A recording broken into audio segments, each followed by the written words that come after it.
Nós, humanos do século XXI, criamos muitos jeitos divertidos de preencher os poucos momentos livres de nossas vidas atribuladas. Nós cantamos e dançamos, surfamos e esquiamos, cabriolamos e nos afagamos e vemos TV. Mas qual diversão nós amamos mais do que as outras? Com certeza nós amamos gastar. Alguns dizem que a nossa obsessão por compras reflete uma certa decadência, uma certa autoindulgência. Mas eu digo que cada vez que pegamos um cartão plástico e usamos para comprar alguma coisa nova e reluzente, tomamos parte de uma tradição nobre, a evolução do capitalismo. Mas agora uma nova fase do capitalismo está sobre nós, a era do comércio eletrônico. Uma era que mudou a maneira como os negócios funcionam, o jeito como compramos e vendemos. Essa era foi anunciada por uma tecnologia transformadora, a World Wide Web, e por duas de suas empresas embrionárias, a Amazon.com e o eBay. É fácil esquecer o quanto essas empresas eram revolucionárias quando surgiram em cena na década de 90, como abalaram o núcleo do comércio. Desde a Revolução Industrial, as corporações sempre foram centradas no poder de autoexecutivos sentados em seus escritórios perto do céu, e o cliente praticamente era uma reflexão tardia. Mas então a Amazon e o eBay estavam criando todo um novo modelo de comércio, cuja base era pegar a internet e arrear o poder de uma grande massa de indivíduos aqui embaixo, no nível da rua. Eu me chamo John Heilemann, e como jornalista cobri a evolução do comércio eletrônico desde o início, convivendo com os caras e as minas que fizeram isso acontecer. A história que estou aqui para lhe contar é sobre as inovações de alta tecnologia que foram a base dessa revolução e sobre o enorme levante econômico a que deu origem. É a história de um boom, uma bolha, uma explosão e uma ressurreição. E é uma história que ajuda a explicar por que, apesar do que possamos pensar, que até mesmo as piores crises financeiras são uma coisa incrível, fantástica e inesperadamente boas para todos nós. A internet, eBay e Amazon. É quase um clichê, mas se você está procurando a próxima novidade em alta tecnologia, o melhor lugar para procurar é numa garagem. Ah, sim! A poderosa garagem. O lugar onde as maiores empresas iniciantes foram incubadas. Hewlett-Packard, Apple, a lista é interminável. A garagem que nos interessa hoje foi o local de nascimento da Amazon.com. Ficava nos subúrbios de Seattle e pertencia a um cara chamado Jeff Bezos. Bezos trabalhava em Wall Street no início dos anos 90, era muito analítico, viciado em planilhas, e quando a web surgiu, ele começou a pensar em uma maneira sistemática sobre as suas propriedades singulares e que tipo de coisas seriam ideais para vender. Ele fez uma lista após a outra e no topo sempre havia livros. Havia milhões de livros ativos e sendo editados no mundo, e você pode construir uma coisa online que não poderia existir de outra maneira. Não existe maneira de ter uma livraria física com milhões de títulos. Bezos lançou a Amazon no verão de 1995, por volta da época em que no Vale do Silício, um outro cara novo, Pierre Omidyar, também estava pensando na web. Hoje, Omidyar é um multibilionário, mas na época era apenas outro programador de software idealista, mas que teve uma ideia interessante, a ideia que se tornaria o eBay. No início, Pierre Omidyar e Jeff Bezos partilhavam uma coisa em comum. Eles pensavam na web como um lugar para fazer negócios, não só para ficar brincando. Mas fora isso, Pierre era de Vênus e Jeff era de Marte. Eles não podiam ser mais diferentes. Enquanto Jeff era todo plano empresarial, pesquisa de mercado e análise metódica, Pierre, bem, ele não tinha um plano empresarial, não tinha feito pesquisa de mercado. Ele era apenas um humilde programador de software que achou que a ideia de fazer um site de leilões online parecia bem legal. Era uma ideia da qual ele podia cuidar sozinho, digitando loucamente em seu computador. Eu achei que você talvez pudesse usar a web e usar o poder dessa tecnologia para reunir as pessoas em um só lugar, criar um mercado, um mecanismo de mercado que fosse realmente eficiente, onde pessoas comuns pudessem competir no mesmo plano com o pessoal de cacife muito alto. Então, era isso que eu me propunha a fazer com o eBay. Omidyar acreditava que um site de leilões na web seria mais justo e mais acessível do que qualquer mercado existente. Então ele decidiu fazer tudo acontecer sozinho em um fim de semana prolongado, em setembro de 1995. E então eu me sentei no fim de semana do dia do trabalho, no meu home office, e comecei a escrever o programa. E ele era bem simples. Você podia criar um item, podia listar um item, Podia obter uma lista de todos os itens que acabaram de ser criados e então podia dar um lance por eles. Eram só essas 3 coisas. E eu estava pronto para começar. À medida que os primeiros visitantes começaram a pingar no site de Omidyar, as opções que encontravam eram bem escassas. Um monte de coisas relacionadas a computadores, mas uma diversidade de itens bem aleatória. Roupas íntimas e autografadas de celebridades, um caminhão de bombeiros de brinquedo, uma lancheira de super-herói. Meu Deus, isso parece o início de glória de uma empresa iniciante com potencial para ser uma empresa transformadora ou um monte de porcarias inúteis de segunda mão. Se pensou neste último, bem, esse é mais um motivo pelo qual você não é bilionário e Pierre Omidyar é. Então a Amazon e o eBay alcançaram um certo sucesso quase que imediatamente. Poucos meses após lançar o seu site, Omidyar faturava milhares de dólares em comissões. E nos primeiros 30 dias após a Amazon entrar no ar, os seus primeiros funcionários sentados em escrivanias feitas de portas e cavaletes que eles mesmos haviam montado, o site enviou livros para 45 países diferentes e para todos os 50 estados americanos. Um plano que havíamos criado exigia um crescimento bem lento e, de fato, tivemos de rasgar aquele plano empresarial e replanejar tudo, porque os primeiros clientes estavam aderindo a esse serviço muito rapidamente. Achamos que levaria muito tempo para as pessoas mudarem seus conceitos e decidirem fazer compras online. A sede original da Amazon era na parte mais miserável de Seattle e era praticamente um esqueleto. Mas apesar da natureza surrada de seu local de trabalho, os primeiros funcionários da Amazon estavam extasiados por fazer parte do sonho de Bezos. Todos os meus colegas estavam super empolgados. Eles sentiam que tínhamos apanhado o tigre pela cauda. E dava para sentir que não seria um local de trabalho comum. Todos tinham essa sensação de vamos fazer história aqui. O sucesso precoce da Amazon e do eBay não passou despercebido em Wall Street, onde certos analistas ficaram pasmos ao descobrir a velocidade com que a web estava se espalhando. Uma de suas figuras mais proeminentes era Henry Blodgett, que havia se tornado um dos garotos propaganda da bolha e mais tarde um dos bodes expiatórios por sua explosão. De repente, a empresa começou a apresentar resultados incríveis, um trimestre atrás do outro, e o tráfego ia muito além do que qualquer coisa que já haviam medido. Realmente foi incrível de olhar e dizer como pode estar crescendo tão rápido. Quanto? Bem, considere isto. Depois da invenção do rádio, levou 38 anos para que 50 milhões de pessoas o estivessem ouvindo. Com a TV, levou 13 anos. Mas uma vez que a internet foi aberta para o público em geral, levou apenas 4 anos para que ela tivesse 50 milhões de usuários. Esse era um crescimento explosivo com certeza, mas o que o causava? Bem, para responder isso, precisamos ser meio geeks. Temos de entender a colisão entre duas tecnologias e duas leis que as tornaram únicas na história da humanidade. A primeira tecnologia foi o chip de silício, governada pelo que se chama Lei de Moore. Cunhada por Gordon Moore, cofundador da Intel há mais de 40 anos, a Lei de Moore dita que a velocidade e a potência de circuitos integrados, de microprocessadores a chips de memória, duplica a cada 18 meses. Mas a sua reação a isso pode ser: e daí? O objetivo da duplicação é que, se no decorrer do tempo, você pensar em quantas etapas de duplicação são necessárias para conseguir um número absurdo, vê que não precisa de tantas etapas. Então, por exemplo, para ir a 1 milhão, você só precisa de 20 etapas. Então, em poucas etapas, você atinge um crescimento absurdo.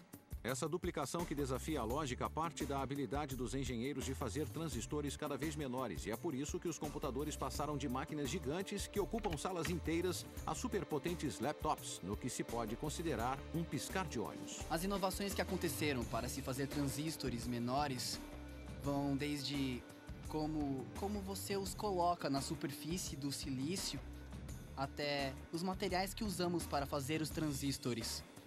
Uma coisa que Moore entendia quando criou a sua lei era algo relativo aos engenheiros, que a primeira coisa que eles fazem a cada geração de chips mais densos é usá-los para fazer, imagine só, chips ainda mais densos. O processo, em outras palavras, é autocatalítico e significa que se autoacelera. Uma vez que fizeram essa declaração, tornou-se quase uma regra para os projetistas de microprocessadores. Eles se sentiam obrigados a fazer quaisquer melhorias tecnológicas que fossem necessárias para criar transistores pequenos o bastante para permitir a duplicação. Mas a lei de Moore é apenas metade da história por trás do milagre tecnológico da web.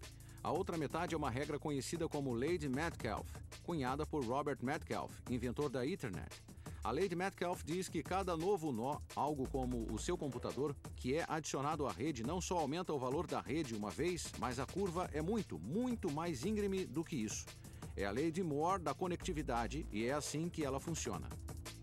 Se temos 2 usuários e essa é uma conexão entre eles, eles podem falar um com o outro. Então vamos por mais um usuário. Se temos 3 usuários, então você tem 3 conexões possíveis. E se colocamos mais um usuário, isso resulta em 6 conexões. Então, já estamos vendo o crescimento. Vamos subir um pouco mais.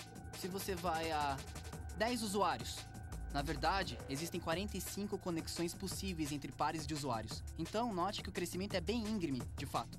E, de fato, se você for a 100 usuários, a essa altura, são quase 5.000 possíveis pares de usuários que podem optar por se comunicar um com o outro. Então, o que isso realmente significa para o crescimento da internet é que a internet vai ganhando ímpeto à medida que avança. O que equivale a dizer que à medida que cresce a quantidade de usuários, a utilidade da rede também cresce e se torna ainda mais atraente com o decorrer do tempo para que novos usuários se juntem à rede.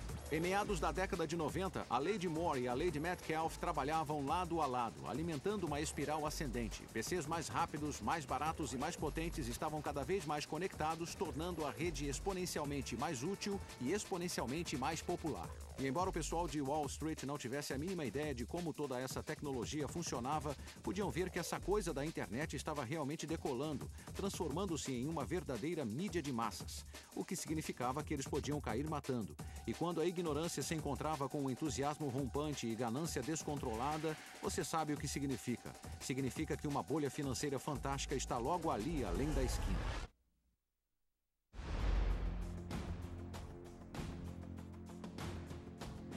A história nos conta que toda grande onda de inovação transformadora vem acompanhada de uma mania financeira. O exemplo mais famoso é o frenesi ferroviário que tomou os Estados Unidos e a Grã-Bretanha nos idos de 1800. Por volta da mesma época, havia muita especulação a respeito do telégrafo. 50 anos antes, aconteceu o mesmo com canais. 50 anos depois, o modelo T de Ford anunciou uma bolha automobilística. Em cada uma dessas instâncias, o padrão era o mesmo. Uma tecnologia inovadora cria montes de empresas iniciantes arriscadas, os investidores se empolgam e correm para comprar um pedaço do futuro. E então tudo acaba em lágrimas, falências, execuções, suicídios na bolsa de valores. Soa familiar para você? É claro que sim. Porque descreve exatamente o que aconteceu na década de 90 com a internet. O ciclo começou em 1995, quando a Netscape abriu o seu capital com surpreendente sucesso na bolsa de valores. Um ano depois, aconteceu o mesmo com empresas de ferramentas de busca como a Yahoo e a Excite. E um ano depois disso, era a hora de Jeff Bezos dar o próximo passo e empurrar o boom da web no caminho para se tornar uma bolha. A abertura do capital da Amazon aconteceu em maio de 1997. A empresa tinha apenas 2 anos, tinha pouca e preciosa receita e nenhum lucro. Mas Bezos já estava chamando a Amazon de a maior livraria da Terra e anunciando seu potencial pelos 4 cantos. As pessoas desprezavam dizendo, espera aí, é só uma livraria, não é lucrativa, o dinheiro dela vai acabar e ela vai falir. E então outros diziam, não, é uma Dell, é um modelo novo e incrível, eles vão crescer muito rápido. Então, desde o início, foi tremendamente controverso. Jeff Bezos não escondia o fato de que estava lá para mudar as regras do comércio. Certa vez ele e eu estávamos discutindo o aspecto mais não convencional e certamente o mais controverso da abordagem da Amazon. O fato de que, embora sua receita continuasse, continuou perdendo cada vez mais dinheiro. E então Bezos se inclinou do outro lado da mesa e disse, quase ninguém sabe disso, mas na verdade fomos lucrativos durante um tempo, mas isso foi só por um trimestre e nós não gostamos de admitir porque foi um acidente. Sempre que Jeff tinha a oportunidade, ele baixava os preços para que houvesse maior crescimento. Muito diferentemente de outros executivos de empresas que mantinham os preços para ter maiores lucros. A verdade seja dita, Bezos não estava dizendo que os lucros não importavam ou que a Amazon podia continuar perdendo dinheiro indefinidamente. Ele estava dizendo que naquele momento crucial da corrida do ouro para garantir seu lugar na web, lucros poderiam e deveriam ser sacrificados temporariamente em favor do crescimento rápido. A estratégia de Bezos resumia-se a 3 palavras simples: cresça muito rápido. Crescer rapidamente era realmente importante para nós, era a nossa estratégia principal. E o motivo é porque Sabíamos que podíamos oferecer aos clientes uma experiência melhor se tivéssemos uma certa quantidade de escala. E para a Amazon, algo que era essencial para crescer rápido era convencer os clientes a confiar a ela uma de suas informações pessoais mais valiosas, o número de seu cartão de crédito. Com consumidores vindo em massa à Amazon na base da confiança e com seu comércio eletrônico conveniente e seguro, Bezos havia persuadido Wall Street a financiar a sua estratégia de perder dinheiro, mas crescer rápido.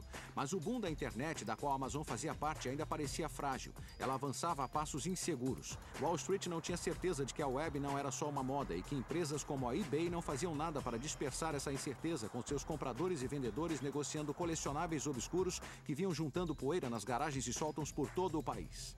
Quando criei o eBay, eu não sabia que havia tantos colecionadores por aí. Eu não sabia, não sou um homem de negócios. Para começar, nem fiz uma pesquisa. Inicialmente, quando o eBay surgiu, tínhamos muitos gerentes de investimentos que ligavam e diziam: ora, por favor, você compra no escuro, é nojento, e quem quer pagar por essas coisas que não se pode ver?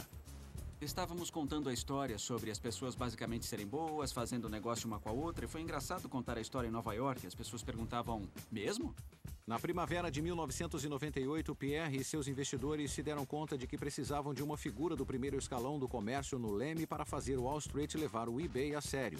E eles a encontraram na pessoa de Maggie Whitman, que fez MBA em Harvard, havia sido marqueteira na Walt Disney e alta executiva da fabricante de brinquedos Hasbro. Realmente estávamos tentando definir a empresa em termos de colecionáveis, porque 98% dos itens no site eram de fato colecionáveis. 8% dos itens no site eram Beanie Babies, mas não divulgávamos isso. O eBay abriria o seu capital a público em setembro de 1998, um momento em que a economia mundial estava balançada devido à crise financeira russa daquele verão. Alguém compraria ações de uma empresa que, à boca pequena, era chamada de mercado das pulgas? Ninguém sabia, e a incerteza só aumentou quando, na manhã da abertura, as bolsas abriram e nenhuma ação do eBay foi comprada. Chegamos à Nasdaq naquela manhã para ver a primeira venda no painel. E esperamos, e esperamos. Eu estava ligeiramente pessimista e pensei, nada nunca deu certo para mim antes e esta será mais uma dessas situações. Mas além da janela se abrir para o eBay, a empresa voou através dela com uma oferta que foi um sucesso que superou todas as expectativas. As ações do eBay dispararam naquele primeiro dia. E no final, a empresa valia mais de 2 bilhões de dólares. Ela abriu com $18 por ação e eu acho que foi a público a $50 por ação. O meu parceiro, naquela época, estava tirando fotos da tela da CNBC toda vez que as cotações passavam, porque ele pensava, agora a minha vida mudou para sempre, é fantástico. Enquanto isso, Wall Street lançava os seus olhares sobre a Amazon e gostava do que estava vendo. Quem estava na liderança do ataque era Henry Blodgett, que no final daquele ano declarou que, apesar de ainda ter enormes perdas, as ações da Amazon dobrariam de valor em um ano. Eu me lembro de estar em um voo de Houston para Nova York, na fileira de trás, com a minha planilha, dizendo: ok, vamos repassar os números de novo. E o que seria um cenário razoável para as ações no ano seguinte? E cheguei a um valor entre $300 e $500 e escolhi o valor do meio e fiquei chocado com a reação. A previsão de Blodgett causou sensação na mídia, e essa sensação provocou um frenesi de compra em Wall Street. O resultado foi que o preço das ações realmente dobrou, contudo, não foi no decorrer de um ano, mas no espaço de apenas algumas semanas. Esse provavelmente foi o início da verdadeira bolha. A formação inicial da bolha da internet estava oficialmente terminada e a era de loucura autêntica e descontrolada havia começado. De repente, milhões de norte-americanos e investidores no mundo todo estavam correndo para seus corretores, arrebanhando ações de qualquer empresa com um .com depois do nome, alimentando o maior frenesi especulativo desde a tulipamania de Amsterdã no século XVII.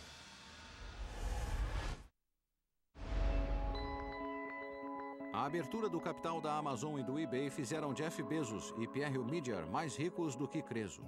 No papel, pelo menos. Mas isso também teve um efeito maior. A abertura do capital os tornou famosos. À medida que sua história se espalhou, eles inspiraram legiões de imitadores, estudantes de administração em todo o país que de repente começaram a carregar o carro e se dirigir para o Vale do Silício. Quando saí de São Francisco no início de 1998, a migração mal tinha começado. Mas no final daquele ano, após a abertura do capital do eBay e a conscientização de que os turbilhões da economia mundial não iriam afetar o boom, uma nova corrida do ouro estava a pleno vapor. Você podia ver grupos de exploradores de .com passando pela ponte da Bahia, armados de laptops e planos empresariais inacabados, em vez de paz e picaretas. E quem podia culpá-los? A julgar pelo eBay e pela Amazon, tudo parecia muito fácil. É claro que Bezos e Omidyar eram inteligentes e ambiciosos e monomaníacos, mas administradores formados por Harvard, Yale e Wharton também eram. E parecia que todas as antigas estruturas empresariais haviam se vaporizado. Experiência? Quem precisava dela? Lucro? Fala sério. Era um admirável mundo novo, uma economia nova em folha, onde a gravidade e as regras da física pareciam não se aplicar mais. Pessoas em restaurantes, pessoas em bares passaram a ver canais de notícias financeiras na TV, entende? Vendo o andamento das suas ações. Entre todas as forças que impulsionavam o boom de .com, nenhuma era mais profunda do que a democratização do mercado de ações, tirando o poder dos profissionais de Wall Street e nos dando a habilidade de comprar e vender ações do conforto do nosso próprio lar. Para um determinado tipo de pessoa, essa atividade se tornou uma espécie de obsessão. Eram chamados de investidores diurnos e começaram a fazer com que o mercado de ações parecesse um cassino. Os investidores diurnos estavam comprando ações pela manhã e vendendo-as à tarde. E onde esses investidores diurnos conseguiam as suas informações sobre as quais baseavam as suas manobras tão astutas? Eles passavam muito tempo absorvendo fofocas em salas de bate-papo na internet. Mas mais importante que isso, passavam todo o tempo que estavam acordados assistindo a CNBC. Era como um esporte nacional e uma obsessão, de certa forma, e pessoas que nunca sonharam em comprar ações antes estavam mergulhando direto nelas.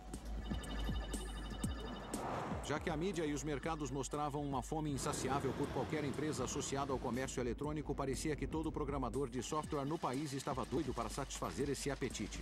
Um desses programadores era Philip Kaplan, que mais tarde criaria um site com crônicas sobre as fraquezas da bolha.com. Eu ia lá, fazia um trabalho e saía com um cheque de 40 mil dólares, um cheque de 100 mil dólares. Havia muito dinheiro sendo lançado em direção a essa coisa. Era como, eu posso erguer uma rede, pegar só um pouquinho para mim? O dinheiro fluía mais no Vale do Silício, é claro, onde a cultura da autopromoção excessiva começou a se instaurar. Um serviço de passagens online baseado em São Francisco comemorou a sua mudança de nome com uma festa para 3 mil pessoas em um hangar de aviões. As pessoas estavam gastando um absurdo de dinheiro. Eu me lembro de uma empresa que gastou 10 milhões de dólares na festa de lançamento. O The Who tocou na festa e eles angariaram 12 milhões e gastaram 10 milhões na festa. Talvez o gasto mais absurdo de todos eram os comerciais de TV. Durante o Super Bowl em 2000, mais de uma dúzia de empresas iniciantes da internet gastaram uma média de 2,2 milhões de dólares em comerciais, torrando 40 milhões em dinheiro dos acionistas e do capital de risco obtido sem muito esforço. Contudo, para muitos, no coração da terra da alta tecnologia, esses valores eram triviais, não eram grande coisa, e isso criou um sistema social no qual algumas atitudes muito estranhas começaram a se instalar. Tom Wolfe ficou famoso por batizar os anos 80 como a década do eu, mas em 1999 ficou claro que os anos 90 havia se tornado a década eletrônica. Virtualmente todos os dias parecia que pelo menos uma empresa de comércio eletrônico era trazida ao mundo. Os garotos que gerenciavam essas novas empresas eram todos discípulos fervorosos da crença professada pela Amazon e pelo eBay. Mas quando abarcadas por mentes menos brilhantes, essas teorias levaram a uma quantidade nada divina de pura burrice e a um monte de empresas que entraram na onda, com nomes incrivelmente bobos. Havia Pets.com, havia PetSmart, havia Petstopia, havia iPrint, iBean, iMany, iGo e iVillage. Então havia o Z, ePrease, eGreetings, eMerge, eFound, eLoan, eCollege e, é claro, Epiphany. Havia FireDog, FirePond, Razorfish e Laudai.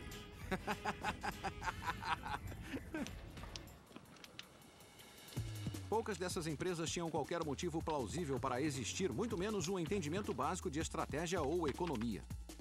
Foi uma época muito carregada, muito energética, quase frenética, quando era fácil se perder e perder parte de seu bom senso. Mas você pode estar imaginando por que os gênios investidores de risco do Vale estavam financiando todas essas empresas secundárias bobas e totalmente inúteis. Eles eram loucos? Gananciosos? Bom, talvez um pouco dos dois. Mas o que realmente estavam fazendo era garantir as suas apostas. Eles sabiam muito bem que a maioria dos .com de comércio eletrônico estavam condenadas, mas acharam que uma em cada categoria poderia sobreviver ou até mesmo prosperar. E estavam dispostos a arriscar alguns milhões de dólares para não sair perdendo no geral. Estávamos brincando com fogo, mas era preciso ou você estava fora do jogo. E quanto aos investidores profissionais de Wall Street, eles não se deram conta de que estavam no meio de uma bolha lunática e especulativa? A maioria das pessoas estava pensando, ok, não, nem todas vão sobreviver, mas ainda não sabemos exatamente quem vai e quanto tempo vai levar. E enquanto isso, o castigo que levávamos por não dominarmos o setor, por sentar aqui e dizer, algum dia vai explodir, é que muitos de nós eram despedidos. Blodgett sabia que muitas empresas de comércio eletrônico eram fundamentalmente instáveis, mas o argumento dele era que isso não era necessariamente um bom motivo para não comprar as suas ações. Para ele, o problema era que, de vez em quando, ele punha sua opinião sincera dessas empresas em e-mails particulares que, mais tarde, voltariam para assombrá-lo quando a bolha estourou.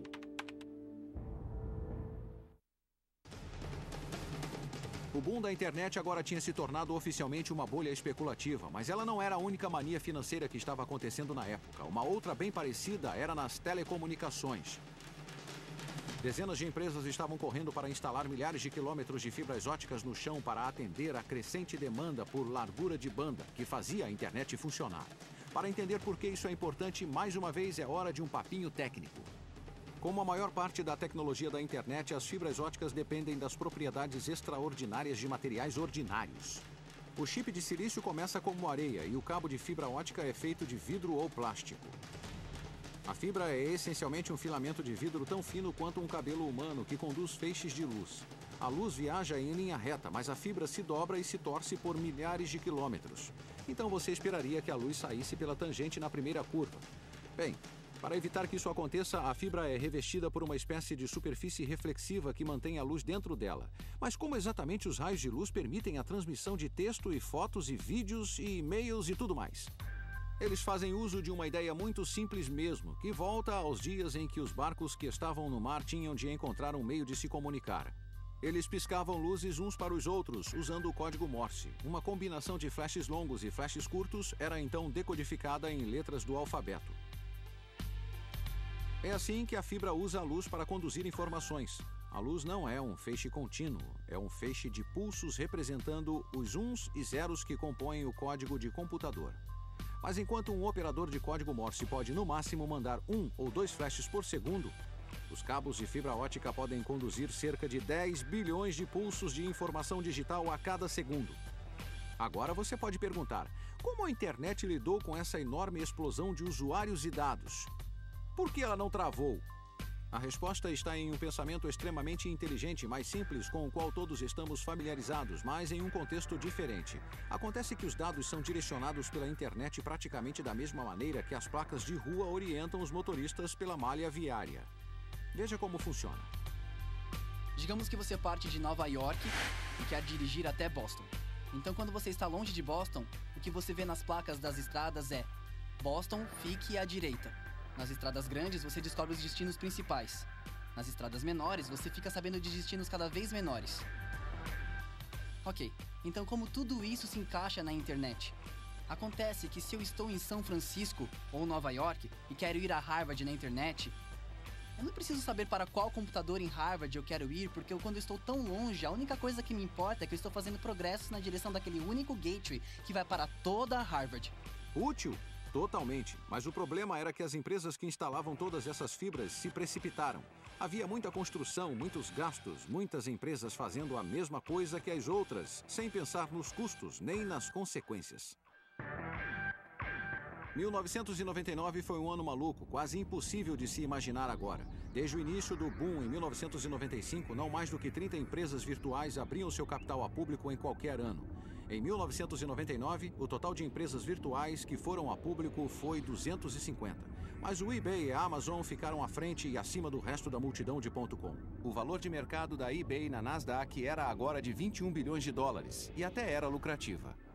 Era muito irreal do ponto de vista da Bolsa de Valores. E isso me preocupava muito, porque lembre-se, eu estava na casa dos 40 anos, já estava no ramo há 20 e sabia que alguma coisa não estava certa. Então, era mais a falta de estrutura daquela época, em que o capital ficava muito além do que uma empresa podia gerar. Não havia base nem fundamento e era isso que me preocupava. E embora a empresa de Bezos não pudesse dizer o mesmo, as suas vendas anuais totalizavam 1,6 bilhões de dólares e o seu capital de mercado era de incríveis 37 bilhões. O Jeff sempre nos dizia para não ficar de olho no preço das ações. E isso foi muito inteligente da parte dele. Tipo, faça o seu trabalho o melhor que puder, faça tudo que puder pela empresa. Eu nunca disse a mim mesmo, cara, olha, eu sou escritor de resenhas de 10 milhões de dólares, porque não havia nada entre o trabalho que nós fazíamos e as recompensas que recebíamos, que havia uma coisa continuada. Dá para entender? Uma coisa meio irreal flutuando pelo negócio todo.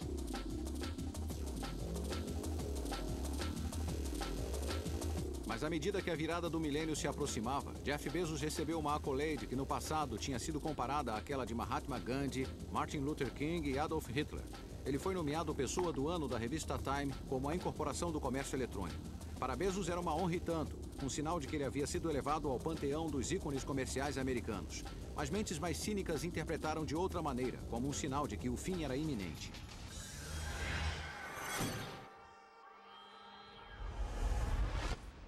Os epicentros da bolha da internet podem ter sido o Vale do Silício e Wall Street, mas havia um jogador importante que morava em Washington, D.C., o presidente da Reserva Federal, Alan Greenspan. Embora Greenspan tenha dito que a exuberância irracional estava alimentando a bolha, ele fez pouco na década de 90 para estourá-la. Greenspan acreditava que a tecnologia estava criando uma nova economia, uma em que as antigas regras não mais se aplicavam. Mas depois de testemunhar a subida desenfreada da Bolsa de Valores em 1999 e vislumbrar sinais de que a economia estava próxima de um superaquecimento, Greenspan decidiu que finalmente havia chegado a hora de esfriar as coisas. Em fevereiro de 2000 e então novamente em março, a Reserva Federal elevou os juros ao seu nível mais alto desde 1995, ações que mostravam que Greenspan agora estava determinado a pôr um fim na bolha. E ao mesmo tempo que Greenspan tomava suas atitudes, Wall Street começou a treinar um olhar mais sábio sobre as suas queridas.com. A época das festas, que muitos esperavam trazer uma onda de receita às empresas de comércio eletrônico, tinha se provado uma grande decepção. De repente, Wall Street começou a duvidar da sabedoria por trás do cresça e rápido e a suspeitar que muitos varejistas da web não passavam de um castelo de cartas, algo que o programador e escritor Philip Kaplan já conheciam há algum tempo. Havia sites de comércio eletrônico que montamos que eu sei que o cliente teria gasto 2, 3, 4 milhões de dólares nesses sites. Eu entrava na base de dados de vez em quando e via que tiveram 20 dólares em venda, 25 dólares em venda, 100 dólares em vendas. Em 14 de abril de 1912, o Titanic teve a sua fatídica colisão com o iceberg e mergulhou nas profundezas do oceano. E exatamente 88 anos depois, a economia da internet teve um destino parecido. Naquela que seria para sempre conhecida em Wall Street como Sexta-feira Negra, a Nasdaq caiu incríveis 355 pontos, trazendo um final horrível a uma semana na qual o índice tinha caído em mais de 25%, o maior colapso da história da Bolsa de Valores. E depois da Sexta-feira Negra, não eram só as empresas iniciantes inúteis que estavam com problemas. Até mesmo a poderosa Amazon estava sitiada nas garras de Wall Street, lutando por sua sobrevivência. Para a Amazon, em especial, não era um medo irreal. Eles chegaram bem perto da falência.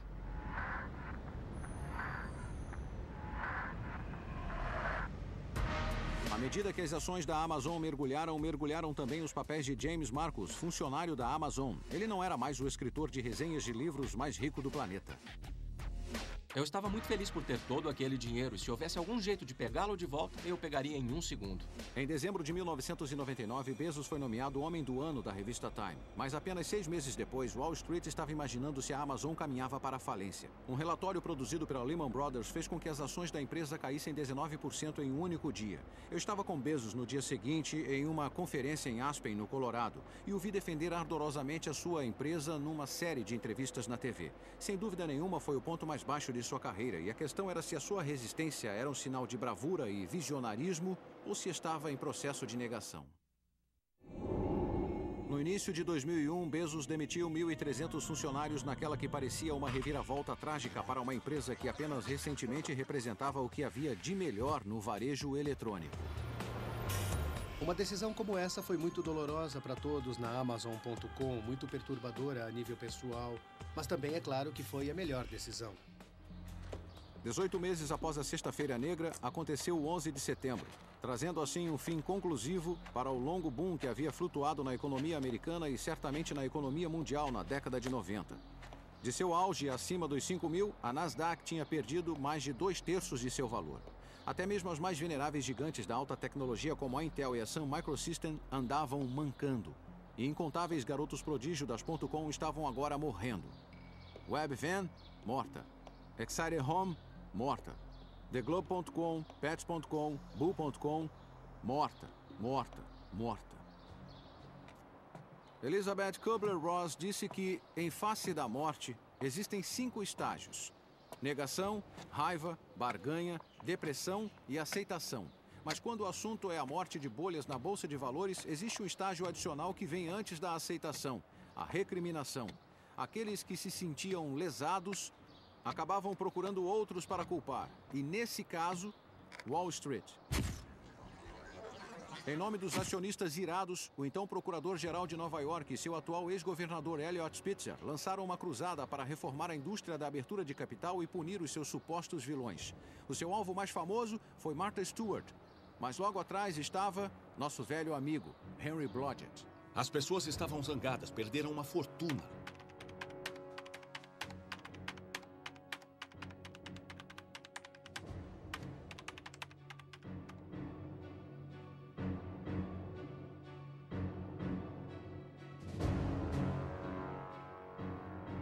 Eu não posso entrar em detalhes sobre os e-mails, mas certamente, de uma outra perspectiva, sim, eu me aproveitei da onda da internet. Tive muita sorte em termos de marcar presença quando marquei e estava otimista em relação às empresas certas na hora certa, então tive um grande benefício com o boom e então acho que eu, provavelmente, mais do que qualquer outro analista, senti o peso da queda quando ela chegou ao chão a toda velocidade. 5 anos depois, a amargura em relação à bolha da internet diminuiu e as pessoas entraram na fase da aceitação. Mas quem ainda olha para trás, a bolha ainda parece como um momento de insanidade temporária, no qual muita gente boa foi enganada por um monte de larápios do futuro digital. No geral, foi uma coisa bem ruim. Mas existe de fato uma outra escola de pensamento, uma imbuída de uma capacidade maior de perspectiva histórica e lógica econômica.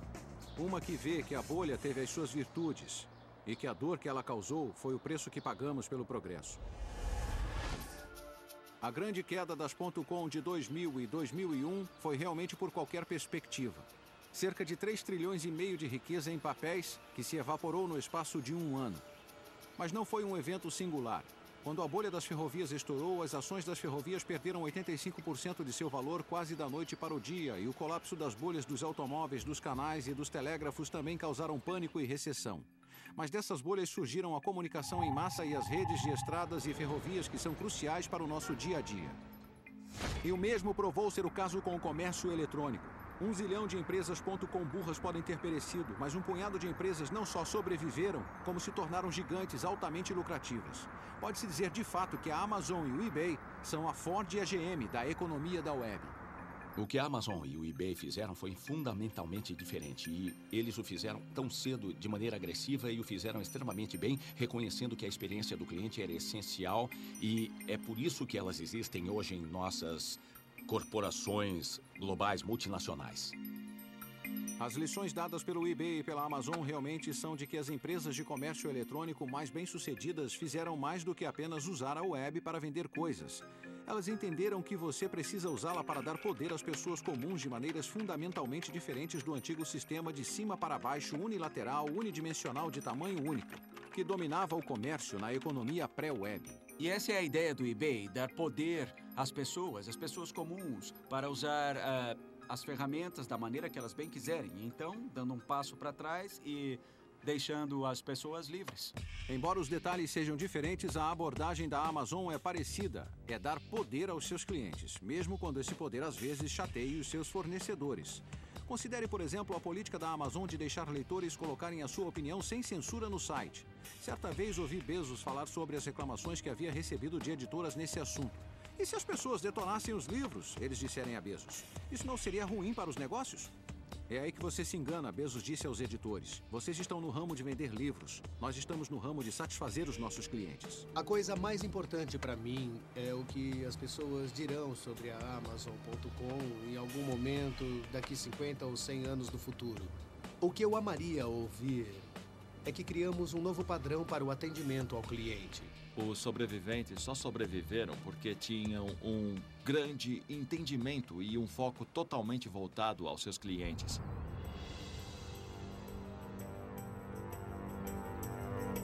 Mas e os perdedores? Você pode perguntar. É claro que toda a dor e sofrimento e dizimação de riqueza pesava mais do que a sobrevivência de algumas empresas perenes. No auge da queda, fiz essa pergunta a Andy Grove, o lendário presidente da Intel. Grove é cético de nascença e durante a bolha das .com não havia outro mais cético do que ele. Grove argumentava que a bolha tinha na verdade sido uma coisa boa.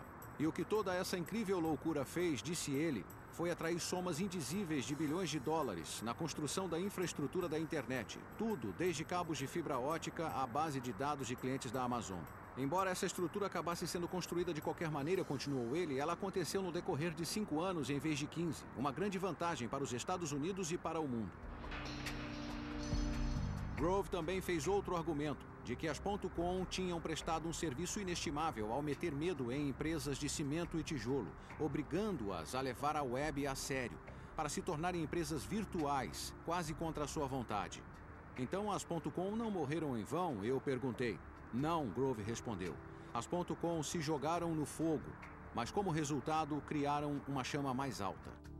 Muitos empregados foram perdidos, sabe, empresas fracassaram. Mas também é verdade que a partir disso, muitas novas empresas foram criadas, se tornaram duradouras e a economia foi genuinamente transformada. O conceito de destruição criativa é famoso na economia e parece uma descrição adequada do que aconteceu na era das .com e o que está acontecendo agora. Primeiro uma onda de inovação, depois uma mania financeira e então uma queda terrível, seguida por uma era dourada construída no que restou. Nascendo das cinzas das .com e dos sucessos da Amazon e do eBay, existe toda uma nova estirpe de empresas gerenciadas por uma nova estirpe de empreendedores. Quem são esses empreendedores? São as pessoas que foram queimadas antes, então elas têm essa experiência que vai garantir que não cometam os mesmos erros de novo. Eu acho que a internet realmente é isso. A internet é para conectar indivíduos ou conectar indivíduos à informação.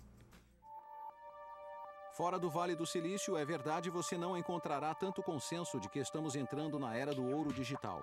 Mas, de certa maneira, esse pode ser o maior testamento do quanto a web e o comércio eletrônico, em particular, avançaram na última década. O futurista John Seely Brown certa vez observou que quando uma tecnologia chega à amenidade, quando se torna onipresente e essencial, ela desaparece e se torna invisível. Pense na eletricidade, pense nos aviões e automóveis e no ar-condicionado. Como as ferrovias que atravessam o país, a web está se tornando a base da nossa economia, nos levando até nosso destino tão suavemente e eficientemente que não nos damos conta da velocidade em que estamos avançando. Versão brasileira, DPN Santos.